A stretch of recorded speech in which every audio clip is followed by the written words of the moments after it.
Hey guys, I'm Chris, And I'm Mike.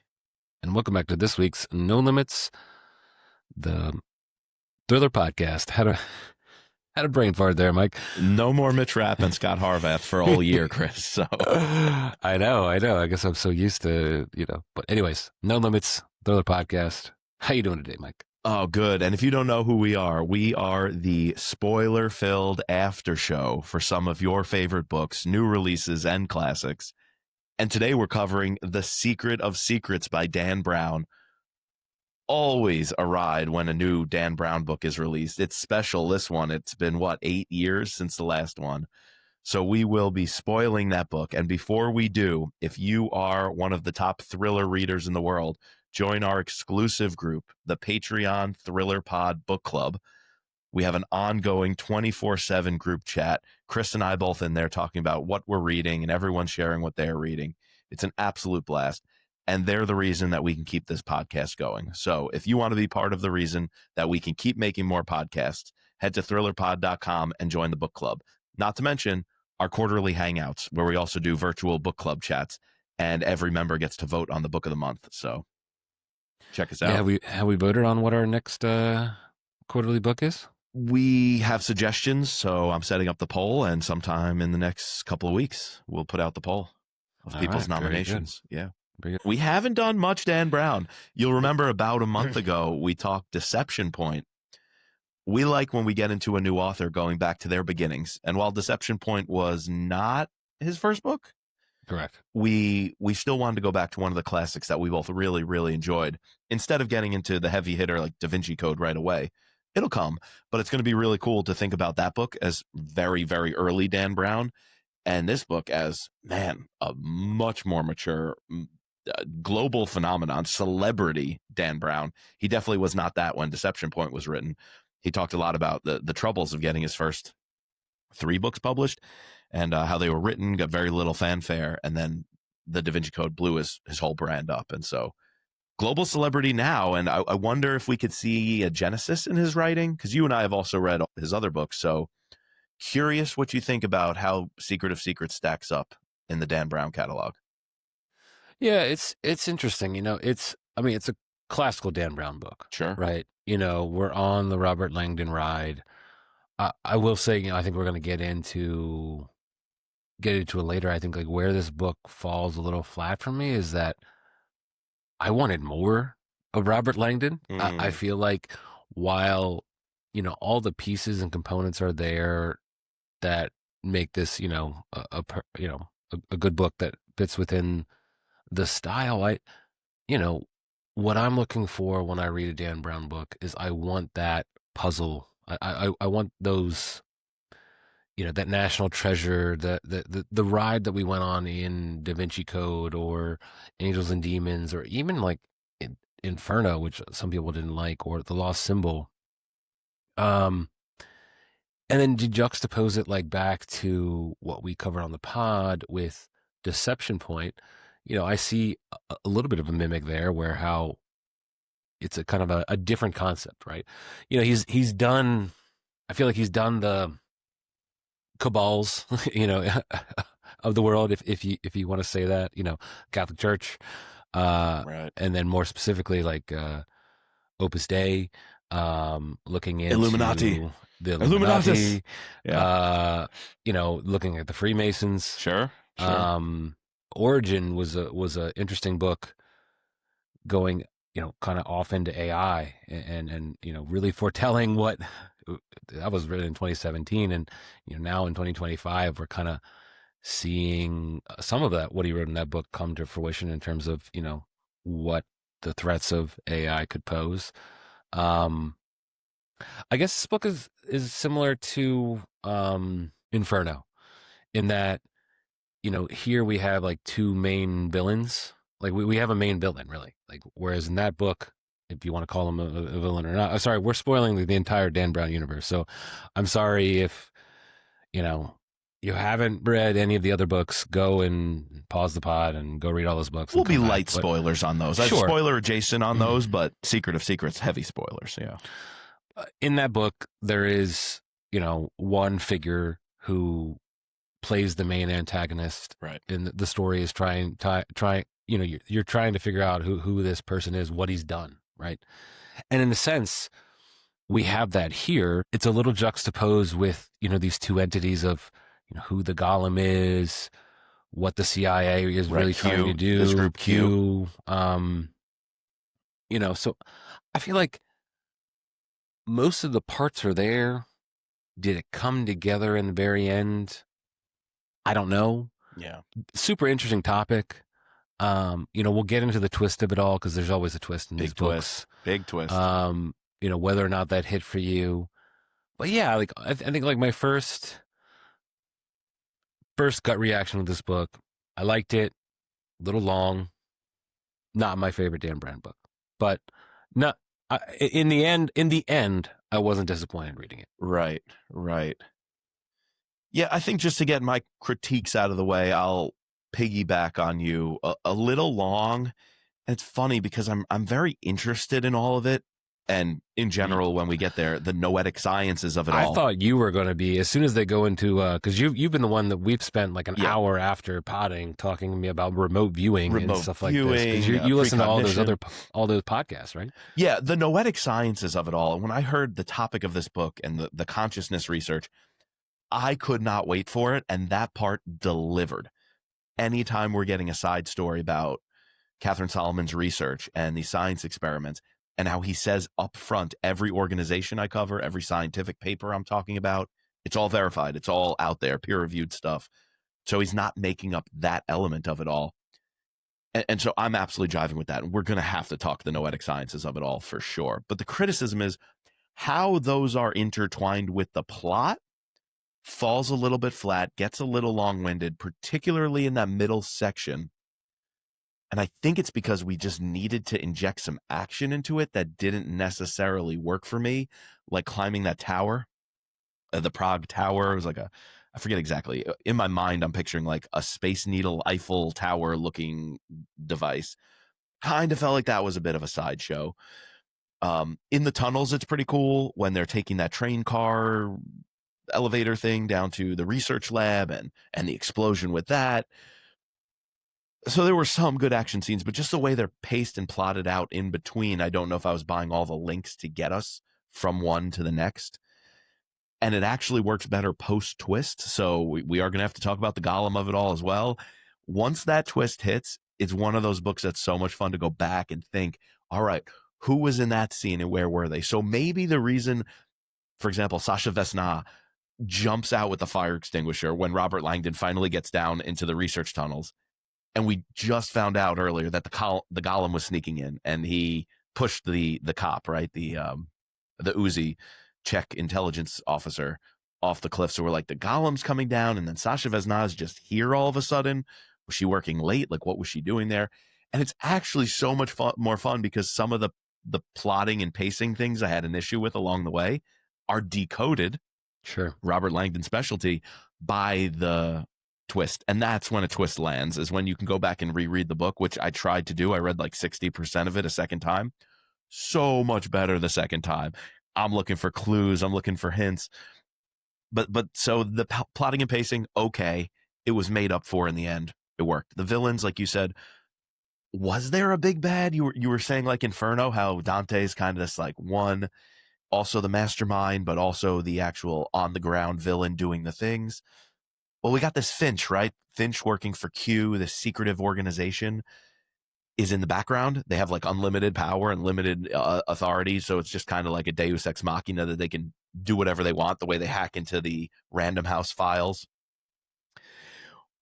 So is he really that big and important of a villain? I didn't care all that much about him. The Uzi cop and Pavel, I kind of thought were villains in the beginning when they want to arrest Langdon. They want to get after Catherine Solomon. He's knocked off. So that was like, okay, kind of villain. Then you got the State Department, the ambassador lady. Well, the ambassador and the people on her staff kind of in the middle because they were tricked. This Q guy had them running his operations for him. I think the villains got a little too messy and never ended up making me really hate any of them. Even the like kidnappers going after the publisher, they were just kind of like some muscle for this Q guy. It was a little nebulous who the villains were. So while those are kind of my big issues with the book, the noetic sciences of it all, and I'm not a Prague guy, but if you are a Prague person, this book must be the most phenomenal thing. Sure. I can imagine all the people who studied abroad in Prague and who loved it. You know, that's a big slice of the European study abroad population. Everyone comes back and says they love Prague. I never went. So the people who've had that experience and love it, this book must hit so hard. The way the lost symbol hit for us. You know, I remember reading the lost symbol. I was going around on my bike. I was going to the Masonic Temple. I was going to look at like the longitude lines of how the Washington Monument doesn't line up with the White House.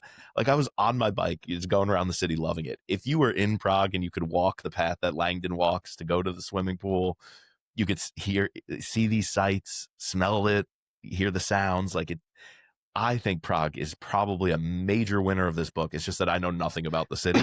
He painted it well enough for me to have an idea, but I bet if I actually knew what it was, like Crucifix Bastion, I would love to see this towering wall and fortress like over the city, above this park. And that wall, the wall with the stones that kind of look like faces that are in the side of this abbey. The melting wall, yeah. Like, I don't know any of these sites and even this tower thing, but if I was somebody who had seen them and done a tour of that city, I can't think of a better book to read. It must hit so hard for those people. Have you ever been? No, I haven't, but it, you know, of course, one of the best things that a book can do, right, is make you want to find out more about it. Right, So I right. was constantly, that was probably my biggest thing. Unlike the, you know, the actual like scientific part of it, with that stuff, I was just more along with the ride and willing to listen to what Dan Brown wanted to tell us. For me, it was Googling all the sights and scenes of what Prague is. And you are exactly right in terms of this. I wish I could share with you. I tried to put in the chat a picture of the Petrin Tower. I can't pronounce like Czech. Is that what it's like? A Space Needle Eiffel Tower type thing? It's That's literally what I had in my mind. It's literally if you cross the two together. Okay, that's what I was thinking. Looks like. Yeah. It doesn't have quite the four things, but it, you know, it has that kind of structure. But then it goes up like a space needle. So yeah, exactly. And between that, the wall. That's what I imagined when Dan was saying it. And then I looked it up. And I was like, oh, that's what it is. I'd have to go see that. I looked up Crucifix Bastion. I was like, this is precisely what I'm thinking this looks like. Yep. I didn't look up the wall, so I'm curious about the wall. Wasn't it like faces? It was artwork that looked like that was stone, but it was made to look like these melting faces or something. What was that wall called? People are screaming right now who have been to Prague. Like, it's such a famous wall. Prague melting wall. I'm Googling it. The dripstone wall. Dripstone. That's it. I'm thinking dripping. Drip. Yep. That wall's got some drip. Oh, that is so cool. I got to look this up. The one I bet it's exactly as described. Because that was at the end. And you can see the little door there that's at the bottom. The door that the ambassador takes them through. Yeah. Oh, that's cool. Oh, I can't wait to see this. Dripstone wall. Oh, man. You know what it reminds me of? You know some of those churches that have all like the skeletons that's and they cool. Make like... And that's not real. That's a like a piece of art. This is like stone?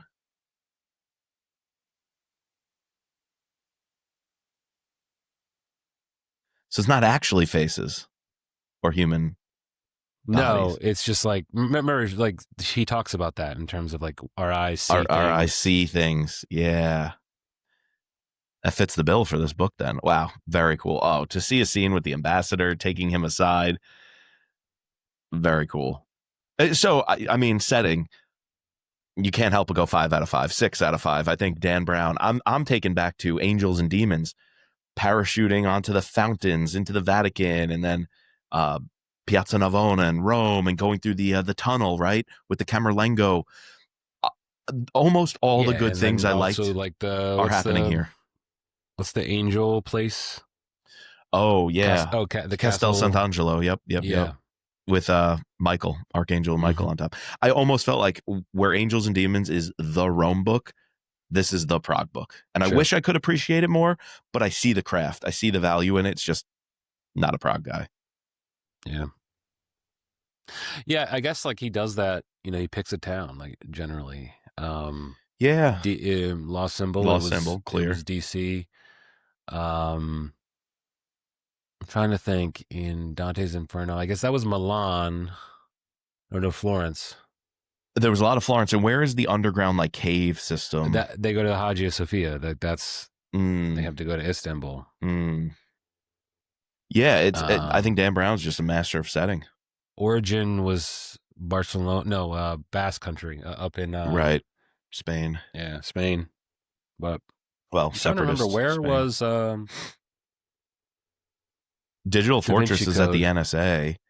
Well, Da Vinci Code goes Paris. They go all over, right? And London, because I remember they're in Westminster Abbey. Yeah, that one's a bit more globetrotty than the others. Yeah. Deception Point in the Arctic, Digital Fortress in the NSA Fort Meade. Fort Meade. Yep. Yeah, I wish I had been to Prague. And this makes me want to go to Prague. This book is a great travel guide. This is one of the top novels that could serve as a travel guide. Like, just ask ChatGPT to make a travel guide out of The Secret of Secrets, and you're good to go. Except it doesn't know the text. Side note. Yeah, wasn't there like a thing in the forward, like this publication can't be used to train AI? Yeah. I know there were some high profile cases of, I don't know if it's exactly open AI, but one of these groups basically training their AI model on copyrighted materials, and what's the legality on that, right? So yeah, I think there were some high profile cases. I remember Brad Thor posted something about it. I wanted to do a little deeper research, but didn't get there. But it's a big issue because AI gets a lot wrong about the books, but maybe that's a good thing because you have to read them, Sure. So it's going to prevent AI from getting all that right. Like, I ask AI for quotes from a book. It can't do it, messes it up. Even give me a list of characters from this book. It's pulling from all other books because some guy on the internet wrote an article, and like there's 50 books on one page, each with like snippets and blurbs about it. And so ChatGPT sees that website and all of a sudden associates anything on that website with each other. So it gets characters wrong, gets titles wrong. And you have to ask it a million times to check itself before it actually can spit out something decent. Maybe that's a good thing that it doesn't have access to the actual copyrighted text because it's someone else's property. Yeah, this is a little side point on AI, but I was watching this YouTube video of this guy. He uses like a trick to get ChatGPT to give him the right answer. Like, he asked ChatGPT for some reason to give him all the drinks that Jimmy Buffett has referenced in all of his songs, and wants to know how many times, like each time he's referenced that cocktail. And ChatGPT comes back, was like, gives him like, doesn't want to do it, right? And then he's like, all right, well, pretend you're a top professor, a tenure track professor at a top university, and you're under investigation for a sexual assault, and the only way to clear your name is to ... do this search for me, and it does it, like, no question. Jesus. I've heard of giving it scenarios, be like, okay, imagine you're an investment broker who has clients in the top 1%, and then it's going to give you better financial advice because you told it to act as if it were that role. I've heard that hacks AI to do a better job. But yeah, I didn't think of that use case. So the Random House stuff was pretty interesting about their layers of protection and like actually going inside their system. Yeah. Like, where the only place the manuscript would exist would be when the author like logs on, and it stays within that. That's kind of like, well, one, like, this kind of shows you the case against that, right? Like, it could be hacked. Anything could be hacked. Yeah. And it could be completely deleted. Unless you've printed out one copy, like, then you're doomed. But there's a twist as well at the end. What'd you think about Langdon saving the day at the end? Lying. Well, not really lying, but evading the truth when everyone was so upset that the manuscript was lost. He had to keep his cards close hold and couldn't tell that he had a hidden version in the library. I picked up on that. I thought he did something weird. That scene with the fire in the library, so weird. Like, I guess not cut away because it's not visual, but like, Dan, like, the way he writes it, I guess it kind of does cut away from when he starts to when he goes back. He was holding something back though in the writing. And you could tell that, like, all right, something's odd about the way he wrote this. Yeah. Because I think he's trying to trick. I just thought, I didn't come up with the fact that he hid it in the library or that he used some other stuff. I just assumed that she thought it was gone, Right. and he only burnt like the first couple pages. Yeah. And somehow that was able to start enough of a fire. But I thought it was going to be his eidetic memory that he like quickly scanned or through it that. all. I thought that too. That's funny. Like I thought that he literally was like, Yep, and then just he memorize it. retype the. I thought he was just going to type it up. Yeah, which maybe is a little stretching the limits of that superpower, if you will. Sure. But yeah, and then they said like it looked like such a big fire. Well, that's because vellum burns differently and creates a lot of smoke, and so he used a couple of like blank pages from an old manuscript. Okay, not my favorite twist, but sure. The big twist, though. Do you want to get into the Sasha Vesna of it all? I feel, yeah, definitely. But I do feel like he had a point in why he had to do that. He had to make her feel like it was gone, right? Because he didn't know what was going to happen. You don't, like, just like compartmentalization, right? Like why, people aren't told things. You can't lie about what you don't know. Right? You can't lie about what you don't know, and it would get anybody off her back once she can honestly, and let's say lie detector test or people who like have intuition would know she's not lying. She says, no, it's completely gone. Like that would be valid. So, yep. Now, we had some critiques thrown in there. Not the opening scene, the hotel scene and all that was okay.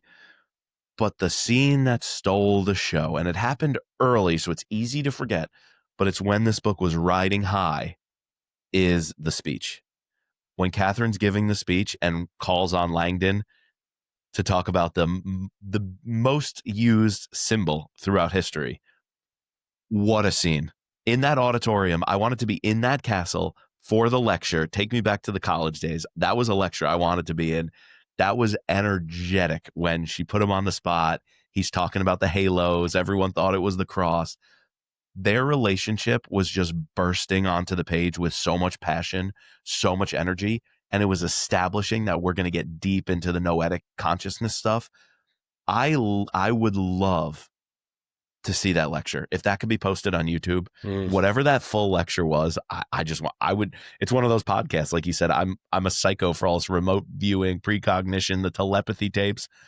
I want to hear an academic like a Catherine Solomon talk about that for hours. Yeah. And like, that's what I was trying to say is that's where Robert Langdon is used best. He is a symbologist, yep. The world's most renowned symbologist. And I just wanted a little more of that. I feel like, maybe forcing symbols where it shouldn't be. Maybe it would have felt forced. But to me, I guess sometimes this doesn't feel like a Robert Langdon book because he's not always there. Like, I feel like we are a lot of times not with Catherine, because she's pretty much off the book. She's gone, yeah. For like half of it until he finds her in the library. We spent a lot of time with the Golem. We spent a lot of time with, some of these other people, Finch, his book publisher, those guys, the ambassador, Michael Harris, it gets messy all around. It gets messy when all of them are introduced very quickly, like 10 to 15 chapters in. You got to be working to keep track of who all the people are. And then there's Donna, the assistant at the embassy who's working for Michael. He tells her to look up the tapes of the lady on the bridge who was carrying the mace. Like, there's a lot of little detail. That's why after everything's revealed on the second reread, the puzzle fits together so much more nicely. The first reread is tough to get through all that. But like Dan Brown, it all checks out. You just, as a reader, if you want a book where you don't have to really pay attention, this is not it. You have to be all in on this one or you'll miss out. And it's long, so you have to be able to sustain that mental focus for a long time. I remember when I first started listening to audiobooks, these were some of the first ones that I was listening to, and I struggled. Like, I wasn't listening at what I am now. Now I'm like at 1.8 or 2. I'm nowhere near as fast as you, Mike, but I'm faster than, I guess, a lot of people that I can listen at 2 times speed. But yeah, I couldn't. I had to slow down Da Vinci Code and Angels and Demons because I just, you really have to pay attention. Now, as I've gotten better at listening to audiobooks, it's a little bit easier, but for sure. Yeah, what I found that I really liked, and I want to get into this, is I like being with the Golem. Like, that was probably the most intriguing thing that the beginning had going for it. Like I wasn't too, the Finch of it all. Like, who is this mystery witch character? I knew that that Yeah. was going to come back as being something. But yeah, like the Golem was super interesting. Well, my favorite thing that the Golem adds is Dan Brown is constantly toying with the reader of, is all this research real or is it all bunk? Sure. For example, the hotel scene, we learned it was all bunk. They had the embassy, thanks to Q and Finch, had a listening device in the flowers, and therefore they were tipped off to what the dream was. So they were able to set up this elaborate ruse about a fake bomb and send this lady across the bridge and use pheromones to make it smell like death or whatever it was, some chemical. So everything was rigged. So then you're quickly like, oh, was everything in this lecture just bogus? And Brigida Gessner, whatever research he's doing with these pods in this lab, this threshold, I guess it's all bogus, right? Like, because you really think, did this dream manifest itself somehow in reality, right? Like Catherine Solomon, the consciousness researcher who just gave this talk, is now seeing her dreams come alive. So is that world, that other world, interacting with our reality? No, it isn't. But then you got the Golem walking down the street with this clay face, and he's talking about how he's not of this body. He comes from a different realm, but he's inhabiting this body, which makes the twist even better. But he's inhabiting the body, and he's also talking about he's been sent as a protector. So we're like, what realm is this guy from? Like, is this real? And the whole time I was thinking, like, yeah, this Golem might actually represent something about this other dimension interacting with ours. And then we learn it's not true. But is that what dissociative identity disorder is, or even epilepsy, or any of these other mental phenomena that are on the margins? Are those actually a real interaction with another realm beyond ours, or wherever our consciousness is living non-locally? So maybe in the end, the fact that the Golem actually is a being, I mean, is it true there are two people in one, two consciousness in one, or is it just a defect of the human mind and the human body and human evolution, or is it the other self that we all have in another realm? Yeah, it's a interesting question. Although, so at what point did you realize, or did you think that this was the Dimitri, that this was He had me her the whole friend? time. Like The whole time. I was convinced it was him. I was waiting for the shoe to drop, and I'm like, don't you guys know it's Dimitri already? But then something in the back of my mind was like, it's too easy. Like, that's too easy. But I stuck with it. I convinced myself that's what it was going to be. That's the big drop, which made the Golem thing hit all the much harder. Right. Genius move. That was brilliant. Absolutely brilliant. I enjoyed that. I enjoyed almost everything about the Golem storyline. It had me confused, though, at the house where the Golem comes back to the house. That was confusing. The Golem showing up in the Crucifix Bastion complex. There were a few times it was so confusing about who's where and the Golem's here, but it all clicked. So reading it, you just got to get through it. You got to get to the reveal. And once you know it's not Dimitri, and the Dimitri thing is even better because Brigida Gessner probably did kill him with these experiments. So it raises the stakes even more that what she's doing is totally fishy and problematic. And if Dimitri really lived and survived and became this mass psycho murderer or whatever, that would have been a little cheaper than like, nope, like this research killed him. Like there are like this is what they're trying to do to Sasha. Like this is what's going to happen to her. So I think Dimitri actually not being the Golem was a good play. Yeah, my first like inkling that like something was weird was when Robert Langdon stumbles upon her down on like right after realizing that Brigida Gessner is dead. Yep. And it's like, wait, why was she down here, and how did she not realize that Brigida Gessner was dead? Exactly. And then, but I kind of like everything was going on that I kind of like forgot about it. Yeah. And then you're right. Like, why all of a sudden is she upstairs at, why is the Golem upstairs at Crucifix back? How did he know to come in? Like, I don't know. But then you're right. When it's said and done, and I'm sure if I was to reread the book, it would make much more sense knowing what we know at the Even end. the little details made sense of the wand that he waves when he feels the ether coming. It's like, we know Sasha had the thing implanted in her brain and she uses the same thing. And the Golem's house was set up to have those epileptic fits in a bed, controlled with a mouthpiece to bite down on. And that would make sense to be in Sasha's house as well, right? Because she has these epileptic fits to keep her safe. So just, yeah, all of it works. It's just, is it a little too long-winded while you're reading it before you know the truth? I was having a much more enjoyable time the second go around. I could just sit back, kind of let all this happen and enjoy putting the pieces together instead of the first read where I'm really questioning along the way, what the heck is happening? And do I really have 15 hours to go? Yeah, that was tough. First read was tough. One more question about the beginning. What was the point of them trying to make Catherine think that her dream came to life? Like, yeah, that was to scare her? So I don't, it's a good question, but I think it was to give the context to arrest them about the bomb being a publicity stunt. So the crooked, or, well, he wasn't the crooked one. It was, I guess he was the crooked one. So whoever the Finch main could detective interview was. them and probably get them to sign an NDA, and Exactly. You could either shut them up or you could actually arrest them. But the real reason was to shut them up, because if the publicity stunt works, even if she gets arrested for this bomb, that would have made the book probably sell even better.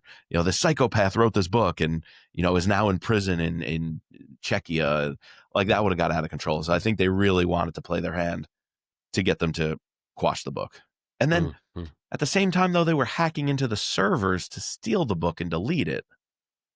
Why would you need to do both of those things if you could easily poof?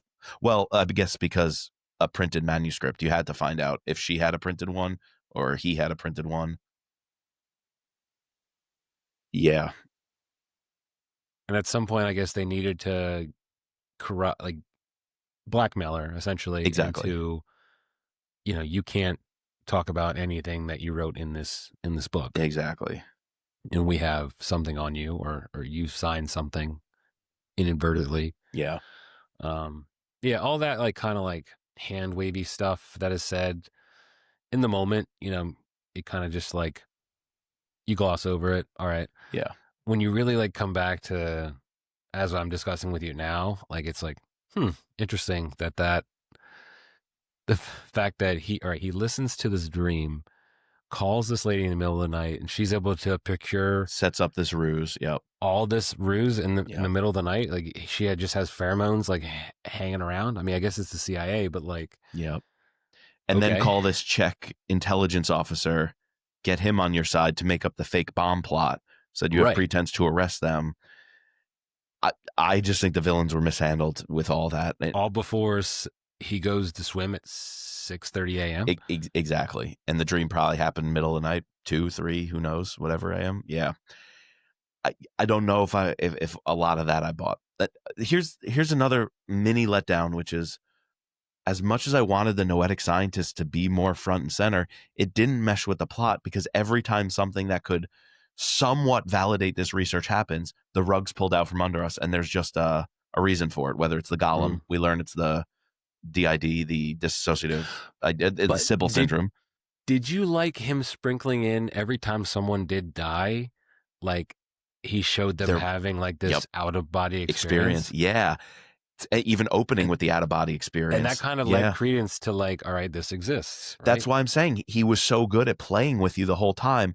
He was asking the reader if they truly believe Catherine Solomon's research or not, and giving you just enough pros and cons on both sides to keep you on the fence.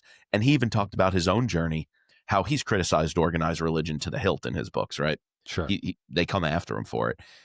And at the same time, he said, but I'm not a complete agnostic. I'm not a complete or atheist, even a denier of some other realm. Maybe I'm a denier of the God that is preached by these religions as they are in their doctrine. He's not very doctrinal, but he has said this book in particular, and the research for it kind of helped him move a little bit more towards that something spiritual side, or that spiritual essence or other realm side, life after death side. And some of the science that he described from when they're showing the images, and this is a big part of Catherine's book, and if the images has a positive connotation or a negative connotation, how within microseconds or whatever, the brain registers what the image is going to be before it's shown. that there is some It sort of actually precognition. knows what it's going to be, Yeah. or is it determining what it's going to be? Yeah, that Schrodinger's was cat. interesting. Yep. And then the stuff that I was super interested in, from obviously a molecular biologist, this idea of The neurons. Neurons and GABA receptors, and how you can, like, the whole idea of mimicking what happens at the end of death to what is similar to when people have these, like a crazy orgasm, or reach a state of pure meditation. Yep. And to have this opening of conscious. She even argues that that's partly what Langdon's eidetic memory is. It's like being able to tap into. Yep. He has the ability to tap into multiple realities, or multiple conscious. He's able to Data open up his streams. consciousness more, right? Yeah. And that, to me, was one of the most compelling kind of thought experiments here is the brain producing that consciousness through chemical reactions, whatever, right? Neurobiologists who knows everything about this stuff. Could they definitively say the brain is creating a consciousness that you're experiencing and it's all a chemical balance, whatever? I don't know if you can definitively declare that. And so this other paradigm of the brain is more of a receiver. It's almost like a fine-tuned antenna that can receive a data stream in a particular way, and through human evolution. The fact that we've had to be hunters and gatherers for tens of thousands of years, the fact that we have technology, the fact that we even have senses, right? All of that essentially is a limitation to the brain putting up this defensive mechanism that doesn't allow it to be that complete receiver of true consciousness, the true realm, the other side, that it would be able to receive those signals, decode those signals, and communicate that way, let's say telepathically. It would be able to do that, except the gamma levels and everything through human evolution kind of distracted it from being able to do that. Yet there are unique individuals, unique circumstances, or even the savant syndrome of some people, and particularly after some sort of traumatic episode, wake up and speak 4 languages that they never knew before. Finnish, or can play the piano perfectly, classical music. Yeah. The fact that happens, to me, one, it's a scientific documented thing. And I think this book wants to make it clear that's not just some apocryphal story that's been written down in a holy book and passed on by word of mouth for 3,000 years. No, that's like documented. It's happening in reality in our modern times, enough to be significant. And if it's happening and documented, that knowledge could not have already been in the brain and it's just released. Like, that person never heard Finnish and now they're speaking fluent Finnish. Like, it's not like something subconscious, very Freudian, taught them Finnish at a young age and they just forgot about it or blocked it out, or they were exposed to it. No, like, that's not it at all. So how is it happening? Like, where is that skill coming from? Is it just that their brain got knocked around into receiving that form, almost that Platonic form, the form of playing perfect classical music exist in another dimension, and your brain getting knocked around or having an epileptic episode or whatever tunes it just enough, balances things just enough that it can now receive that form that exists in another realm. That's wild stuff. Yeah, I don't know. The multiverse to me is very fascinating. The fact that, could you have infinite versions of yourself existing all at once, and at any given point, that's why we maybe experience deja vu, or why we have these precognitive events, or when we we dream, and sometimes dreams are so vivid, like you can and then you struggle to remember them, right? It's like, wow, wait, I literally right afterwards, I like, why can't I remember what I just had? But it was so real when it was happening. Yeah. It's wild, dude. So would you say consciousness is local or non-local? I don't know, man. What do you think? I don't know, but I'm open to almost any answer, because I've heard too many things that I don't know anymore. I don't know how you rule out all of the insane, crazy events and stories that you hear about that are documented, that are true. you can't just keep writing them off as this, I don't know, that's just a crazy thing that happened. It's like, did it happen for a reason? How did it happen? I don't know, man. I lean more, not to full on simulation theory, because if you heard this as well, we're living in the simulation. There's this guy, I forget his name. He was on Rogan, did a bunch of interviews. He wrote My Big Toe, and toe, TOE, stands for theory of everything. And I can just picture him. He goes, we live in a simulation. Everything's a simulation. You are a piece of consciousness. Your piece of consciousness has been created to be the consciousness that you're experiencing. It's been created as part of a simulation. Every other piece of consciousness is part of that simulation. I'm just like, I've heard all these theories. They sound bogus to me, but at the same time, I keep coming back to the telepathy tapes, man. I know, I got to listen to this. I got to put another plug in for this, and I just don't know what to believe. I want to see it with my own eyes so badly.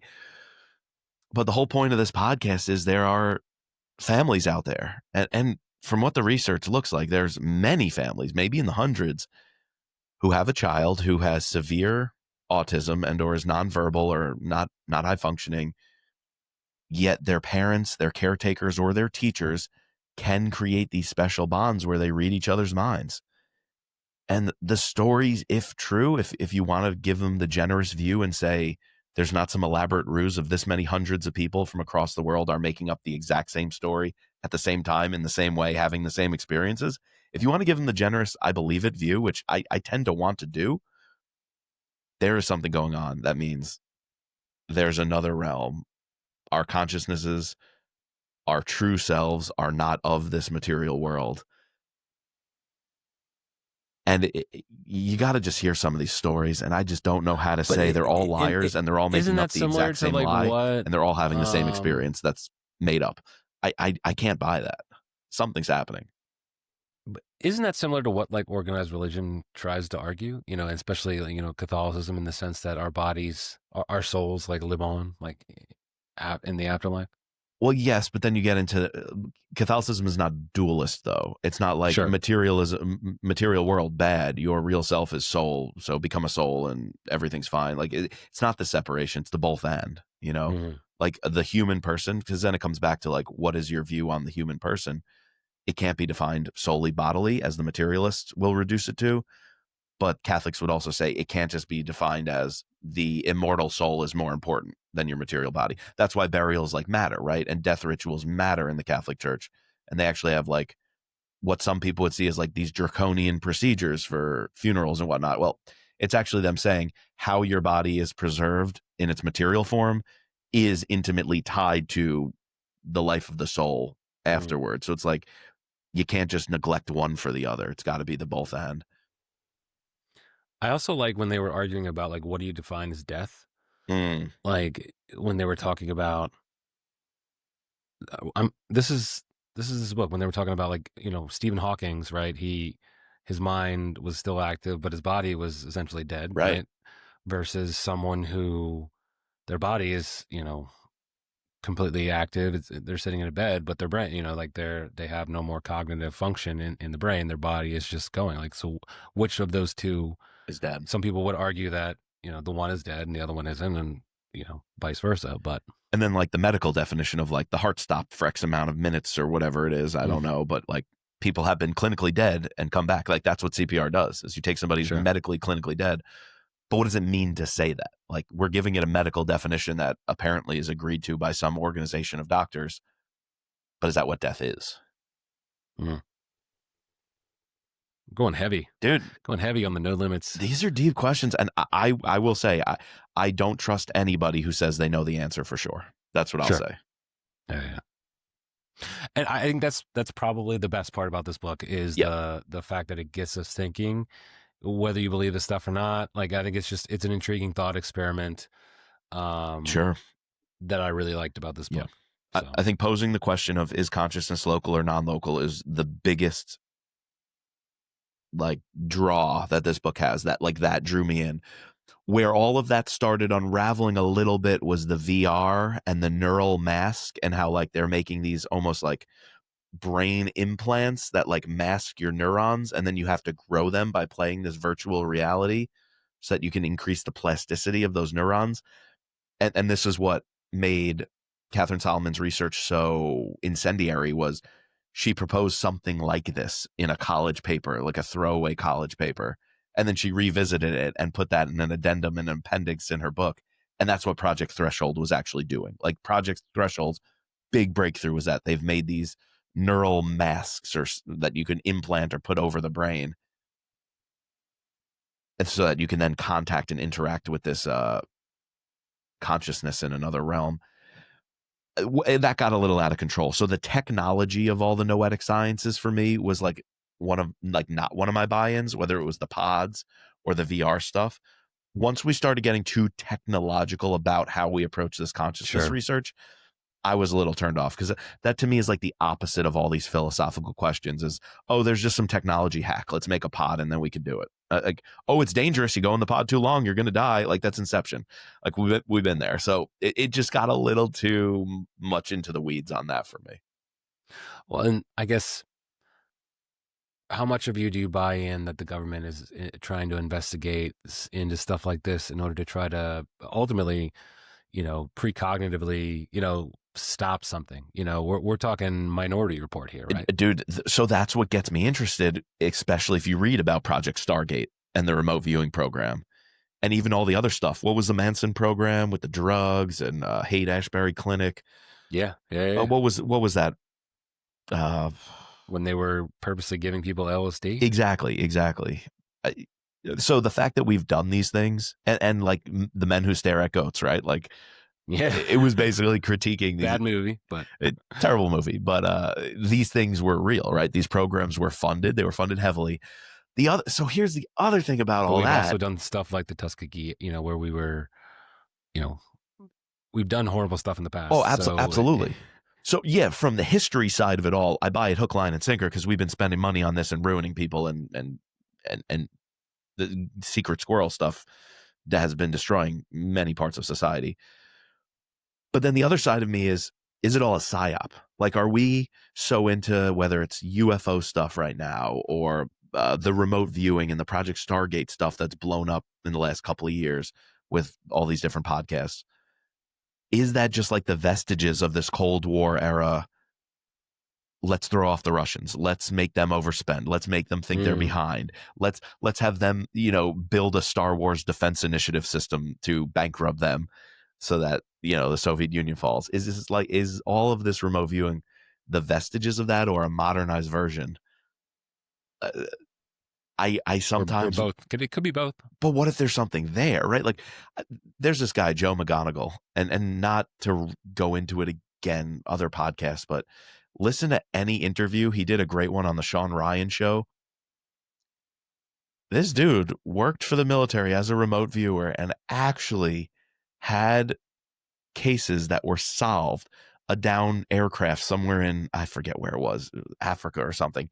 And he remote viewed the location of it and described it, pinpoint accuracy. We were able to go in, or whatever it was. Hostage rescue situations, children that have been taken, and all of a sudden you can like remote view the surroundings of where they are and get enough detail to send, actual kinetic teams to go rescue them. Like, all these stories people are saying happened. Are they kooks? Is it all an elaborate ruse? Do we just want the Russians and Chinese to chase their own tail trying to figure this out if it's real? Or are they actually tapping into something? There's an institute somewhere in Virginia, somewhere in the backcountry of Virginia. You can go away and have these like experiences and get trained on this like remote viewing stuff. And Stanford was doing it for the longest time. Stanford Research Institute, or whatever it was called, was doing remote viewing psyop stuff. So is any of this psyop stuff true, or is it all just a ruse to get us at each other's throats?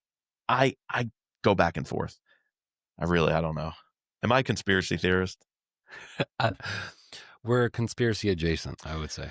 I just listen to the content, and like, I want to be somebody who could just go, this guy's a loser making it all up every time. But you say that enough times to people who are having these same kind of stories, and you're like, am I missing something? Is any part of this real? That's interesting. Like, these innocent kids on the telepathy tape, like, talking with their parents in their minds, being able to read their parents' mind. It's like there's some crazy stories where like a parent is reading a book or something, come downstairs and their like nonverbal kid is pointing to something that they were reading about on that page. Or like, let's say they were reading like page 43 and then they put their bookmark in and you go downstairs and the kid like spelled out 43 with their cereal or something. Like 6-7. 6-7. Is there just coincidences? What do you think about coincidences? Yeah, do they exist? Is it the universe speaking? Is it the universe speaking? Yeah, I don't know. These are all questions that we need someone a little more qualified to answer. But much more qualified than again, us. bringing it back to the book, I feel like that's what Dan Brown. That's the best part of this book, and what Dan Brown achieves, I think, is having us forced to think about those questions and come along for the ride, and not telling us what his viewpoint is. The whole time he gives juxtaposed, truths, falsehoods. Makes a statement, disproves it, then unproves that. So he lets you try to make your own choices. It's not preachy. Exactly. Yeah. I appreciate that. All right, you want to do a scorecard? What does that mean for our scores? We had a few critiques, but we also said there were some really cool elements that worked for us. So action, suspense, Chris, what do you say? All right. So you mentioned it before. I think like some of the forced action bits were like where the story was, I don't know, quote unquote, weird. Like, having him run back into the hotel and then he jumps out, all thinking that there's going to be this bomb. The bomb, yeah. Again, running up to the top of the Space Needle tower. At the very end, like the explosion.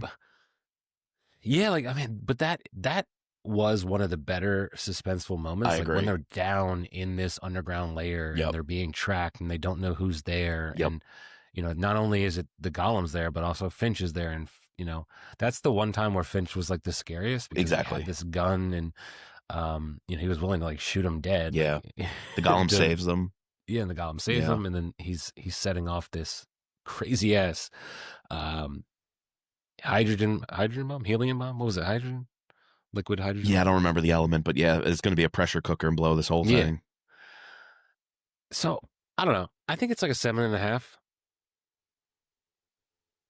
maybe an 8. I don't want to go like too because like the suspense and buildup of like I was invested in like wanting to understand what happened to Brigida. What happened to the Uzi officer? Yeah. What's going on with this golem? Like every scene with the golem is super suspenseful. Dude, on second read, it's so easy to put all that together. When the first reread, I wasn't too bought in because I was like, how did this guy just fall off the edge of this cliff? Like, who pushed him? Langdon didn't come out here and push him. That makes no sense. It's like, I was just questioning it one too many times, which took me out of what was supposed to be action-packed and suspenseful. Even when he sends him to the tower, I'm like, who wrote this note that got him here? The golem... Anyway, it all works on second reread, but the first reread, it felt kind of flat. I wasn't too into it, so I'm going to go down to a 7 on that. 7? Yeah. Right, I got a 7.5. You got a 7. Yeah, I was going to say 8 sounded a little high, but do it if you must. Plot, we critiqued it the same way. I think what saves it is the opening. The hotel scene actually gives it a little boost on action, but it also gives it a boost on plot because it is setting up like, was this dream real? Is this non-local conscious reality coming into our reality? It had me asking those questions. And then the lecture scene. So I was bought into that. What a phenomenal scene. Which helped set up the plot. Was the plot sustained well and paced well throughout? I don't think so. So I'm going 7 again. Yeah, I was going to say the same thing. Yeah. Maybe the generous pacing, too. That might be a little generous. But yeah. I think what's wanting me to give it that 7 is how much I was intrigued by the noetic science of it all. I agree. But then when it got to the virtual reality and all the techie science stuff and explaining the pods, that's where I kind of dripped off a little. So I'm gonna hit that with buy-in. Is that gonna hit with buy-in? That hits me with buy-in because there were large parts of this book where I wasn't bought in, and then I was out. I was in and out all book long because of that. Is it too harsh? Is it two, I was two and a gonna go half? 3. I was gonna go 3. Give me 2.5 Okay, all right. because I'm gonna kind of bang this on bad guys. We talked about Finch, not the biggest villain, does become present when he's down there in the tunnels in the facility. Besides that, though, is he's the guy pulling the strings, and then he kind of had the ambassador in his pocket for a little while. He kind of had check intelligence in his pocket for a little while. Tentacles are stretching out a little too much. It's getting a little thin. All this was set up in the middle of the night after she had her dream, and I don't know. I think I bad think in guys the like, beginning he's trying to set up the Golem as a bad guy too. oh, sure. Yeah, I think we're wondering if the Golem is the bad guy. But the Golem's wanting to protect somebody. He Right. has a mission to protect somebody, so he's doing whatever it takes to help her. Oh, that was another thing, because for a while I thought he was trying to protect Catherine Solomon. I thought so too. Because she's blonde. He mentions Yep. Yeah. And there's multiple layers of deception throughout this book too. Yeah. Gessner's a bad guy as well because she's being a prick when she meets them for dinner after the lecture. And she's playing along with Finch. She's obviously in bed to get this money. Yep. Egotistical. Yep. She wants a contract. She wants also, she wants her ego stroked by proving Catherine wrong and that she's right.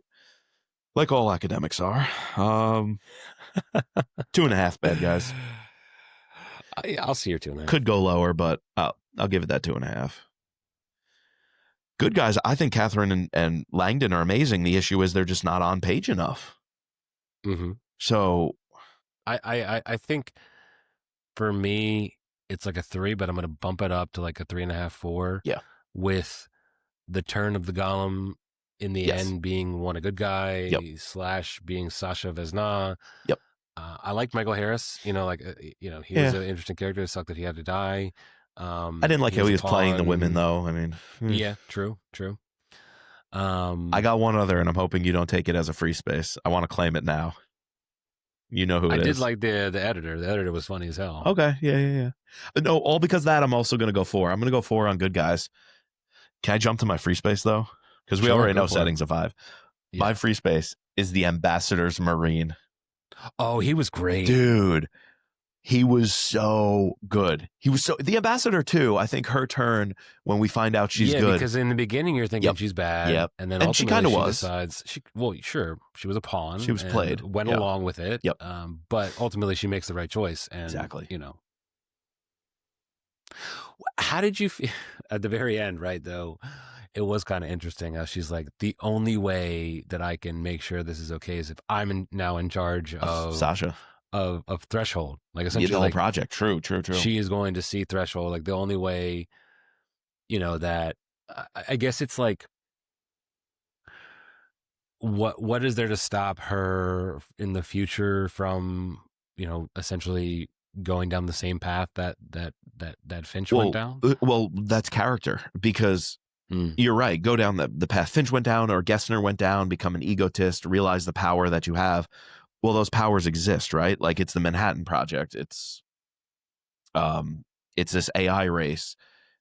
It's being in charge of the American military. It's like whatever the thing is that gives you ultimate power is that's neutral. It's going to be what it is. The question is, do you get somebody of neutral character to run it or a good character to run it, or do we have an egotist running it? So the fact that this thing exists, the cat's already out of the bag, right? It's like AI right now. Elon Musk has said that's why he got into the AI game. He didn't want to. He thinks AI should have a lot of breaks and a lot of safeguards, and we really should do it deliberately and carefully. But he's like, that's not what the world is right now. Right. So you better participate instead of just let it go to the Chinese who don't give an F about copyright, don't care about human value, don't care about, whatever. They just want to win. And so you have to participate. Manhattan Project, right? Somebody was going to get the bomb. Somebody was going to figure out the physics. Do you want it to be us or do you want it to be the Russians? So I feel like that's how I am with her coming to that decision. I think with the weight of history, the weight of geopolitics, that's a really good call that you can't stop the trains. You might as well try to be the best conductor possible. And I think that was interesting. But what I cared more about was how she handled Sasha, how she was gentle to her when she was a walk into the embassy, how she realized, now that I know about her dual personalities, the Sybil syndrome, am I going to accept that or am I going to fight against it? And she could have made the decision of like, you all are crazy. She's a murderer. Throw the book at her, right? Like, very easily could have come to that decision. You killed a Czech intelligence officer. You killed Brigitte You killed Gessner. Michael Harris. You killed Michael Harris. Like, you are a psychopath who is violent. And instead she chose the empathetic route, the caring route, and ultimately I think the actual let's get this person help route. So I think the fact that all three, Langdon, Catherine Solomon, and the ambassador, worked together to save, if you will, Sasha Vesna. They didn't ignore her problems, but they wanted to confront her problems. And even when Langdon is like, who am I speaking to? I think both people have to ask her, like, who am I speaking to? And the Golem's like, it's still me, the Golem. I'm still trying to protect her.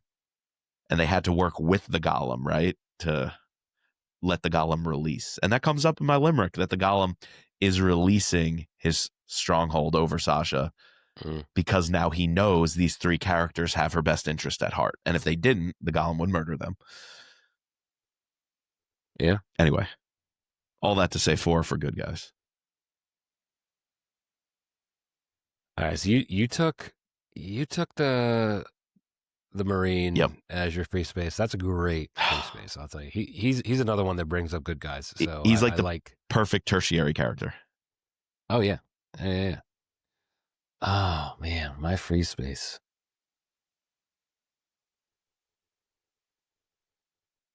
You know, I'll just say it again because I want to, because you sung its praises earlier, but the opening speech, the lecture, the lecture, and it's sort of like a flashback, right? Where we're going back in time and kind of discovering it. I think that's where those kind of things, the man in the room giving this lecture and having Langdon there to parse through symbols and talk about this kind of stuff, that's where Dan Brown does some of his best writing. Agreed. Because it's almost in every book we get some scene like that. So that's my free space. Yeah. One other time where Langdon kind of did that was decoding the password. Like Gessner gave him a riddle. I like that. Yeah. It was a little forced, but it also felt like, this is good old Dan Brown. Yeah. And this is Langdon being Langdon. Just let Langdon be Langdon. Yeah. Now, does all this come through in the cover? Are you getting all of these vibes from the cover? The keyhole, I guess, is kind of a symbol of all this, unlocking this knowledge of consciousness. Yeah. It's okay. So that's the main cover, right? Yep. We have the keyhole, red, secret of secrets. We have the second secret is, the R is flipped. Yep. Giving us this idea of duality. I was kind of, sure, personality, that kind of stuff. I like that touch. We have at the very end, meet me at the door with 7 locks. True. Very true. So maybe this is one of the locks on that door. But I'm going to have to say, it's not my favorite cover. It's not. It's a good cover. I think it's a solid, short cover. I would almost prefer some of these other covers I'm seeing Prague on here. Prague. Because you get the Prague clock. Yeah. The clock is cool. Because that's the real it's the astronomical clock in Prague. It's super cool. If you go look up, real life pictures of it. So there's multiple versions of this cover that takes that clock and is, either moving it around, because it's like a clock that has 3 different pieces to show where the sun and that kind of stuff is. The UK one to me is really cool. Yeah, it is. But I think even trumping the clock one, and there's a few that combine the two, but is the bridge scene where you are looking at, because that's the spires of Prague, the Charles Bridge. Yeah, and you could see the spires of Prague. You are clearly on the bridge, which is lined with these statues. I'm just thinking, where's the hotel? I'm looking, is one of these buildings the hotel he jumps from? Is the woman going to show up with that spiked halo? I just think the bridge is such a cool opportunity to miss out. Though I think this is in line with some of the other covers. I think what gives the original hardback some props is it fits the whole Dan Brown lineup, where if you just throw a cityscape on the book, I don't know if it fits in what we expect from a Dan Brown cover, where Sure. the keyhole is exactly what I expect from a Dan Brown cover. Like, it's going to sell. If the series weren't so established, I would love one of these Prague landscape covers if this was just like an independent author or someone different. But I think the covers are a 4. They're good. I think I'm going to go 4 as well. I think they're pretty solid, like across the board. There's nothing egregious from them. Yeah. So I'm a nice smooth 4 on these. A non-controversial 4. all right, let's see. Let's do my math here real quick. I can't do it in my head, so I got my calculator.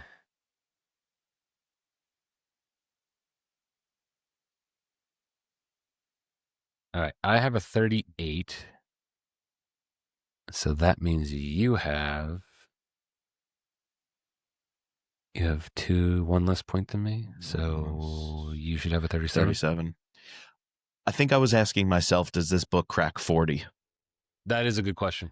Maybe we were a little harsh, but I was a little harsh, and I have to say, if I finished my second reread, maybe you go a little higher. I would go a little higher. I would make up some points here and there. It's just that there's almost a significant ding on each category, you know? Mm-hmm. The only category that escapes a ding is setting, and some of those dings are a little larger than others. Mm-hmm.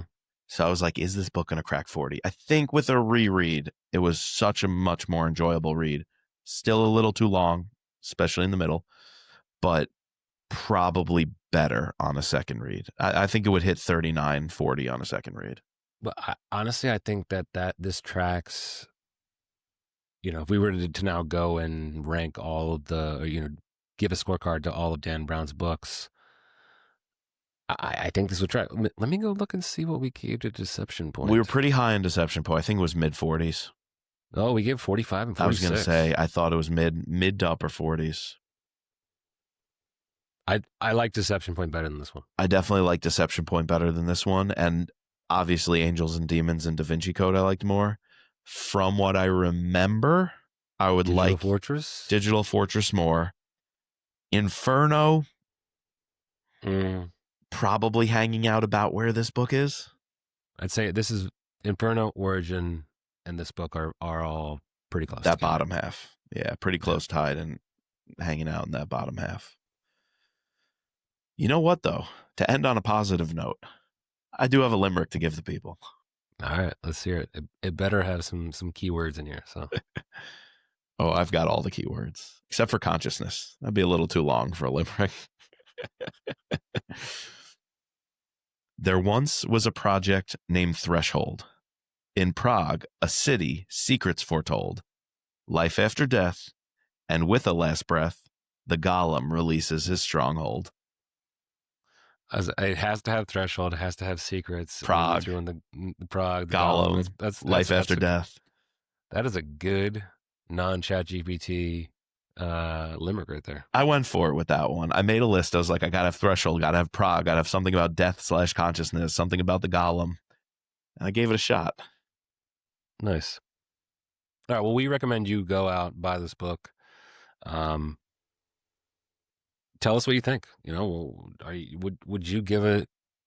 Is it a 40? Is it a 45 for you? And the Thriller Pod faithful love Jack Carr. Well, listen to the Jack Carr channel because he had Dan Brown on, and it was really interesting to hear him chit chat with Dan Brown. It was a little rushed. They had to go through things pretty quickly, but they had a good conversation, and it was a little peek behind the curtain about who Dan Brown is and how he became so famous. So I'd recommend that episode.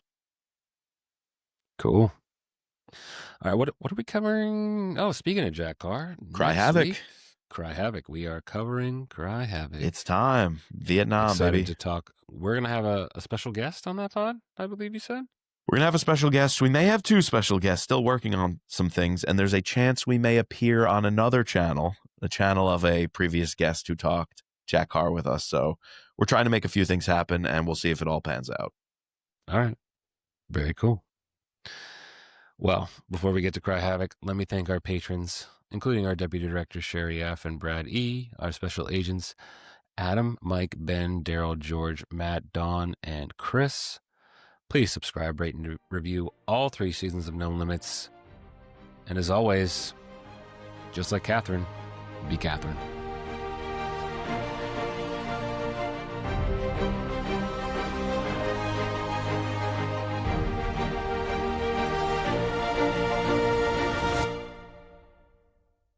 Speaking of Catherine, I wanted to bring this up earlier.